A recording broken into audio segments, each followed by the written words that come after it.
ಸಮಾಜ ಸೇವಕ ಬಾಳಗಾರ್ ಲೋಕೇಶ್ ಅವರು ಹುಟ್ಟುಹಬ್ಬವನ್ನು ಶಾಲಾ ಮಕ್ಕಳೊಂದಿಗೆ ಅರ್ಥಪೂರ್ಣವಾಗಿ ಆಚರಿಸಿಕೊಂಡರು. ಅವರು ತಮ್ಮ 44ನೇ ವರ್ಷದ ಹುಟ್ಟುಹಬ್ಬವನ್ನು ಮುಂಗಾರು ನಾಯಕನ ಬೆಟ್ಟ ಗ್ರಾಮದಲ್ಲಿ ಶ್ರೀ ಮಹರ್ಷಿ ವಾಲ್ಮೀಕಿ ಹಾಗೂ ಸಂವಿಧಾನ ಶಿಲ್ಪಿ ಡಾಕ್ಟರ್ BR ಅಂಬೇಡ್ಕರ್ ರವರ ಪ್ರತಿಮೆಗಳಿಗೆ ವಿಶೇಷ ಪೂಜೆ ಸಲ್ಲಿಸಿ ಹುಟ್ಟುಹಬ್ಬದ ಸಲುವಾಗಿ ಬಂಗಾರ ನಾಯಕನ ಬೆಟ್ಟದ ಸರ್ಕಾರಿ ಕಿರಿಯ ಪ್ರಾಥಮಿಕ ಶಾಲೆಯ ಮಕ್ಕಳಿಗೆ ಸ್ಕೂಲ್ ಬ್ಯಾಗ್, ನೋಟ್ ಪುಸ್ತಕ, ಲೇಖನ ಸಾಮಗ್ರಿಗಳನ್ನು ವಿತರಿಸಿ ಮಾತನಾಡಿದ ಅವರು, ಹುಟ್ಟುಹಬ್ಬದ ದಿನ ದುಂದುವೆಚ್ಚ ಮಾಡಬಾರದು, ಅದರ ಬದಲಾಗಿ ಸರ್ಕಾರಿ ಶಾಲೆಯ ಅಭಿವೃದ್ಧಿಗೆ ಪೂರಕ ಚಟುವಟಿಕೆಗಳನ್ನು ಹಮ್ಮಿಕೊಂಡರೆ ಹುಟ್ಟುಹಬ್ಬ ಸಾರ್ಥಕತೆಯನ್ನು ಪಡೆಯುತ್ತದೆ ಎಂದು ತಿಳಿಸಿದರು.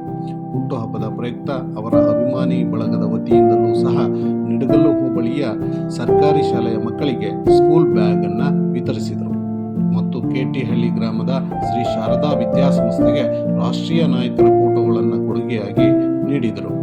ಈ ಸಂದರ್ಭದಲ್ಲಿ ಮುಖಂಡರಾದ ನರಸಿಂಹನಾಯ್ಕ, ಓಂಕಾರ್ ನಾಯ್ಕ, ಭಾಸ್ಕರ್ ನಾಯ್ಕ, ಮೂರ್ತಿ, ಅಂಜನ್ ನಾಯ್ಕ, ಹರೀಶ್, ಬ್ಯಾಡ್ನೂರ್ ಶಿವು ಇನ್ನಿತರ ಮುಖಂಡರು ಮತ್ತು ಸ್ನೇಹಿತರು ಹಾಜರಿದ್ದರು.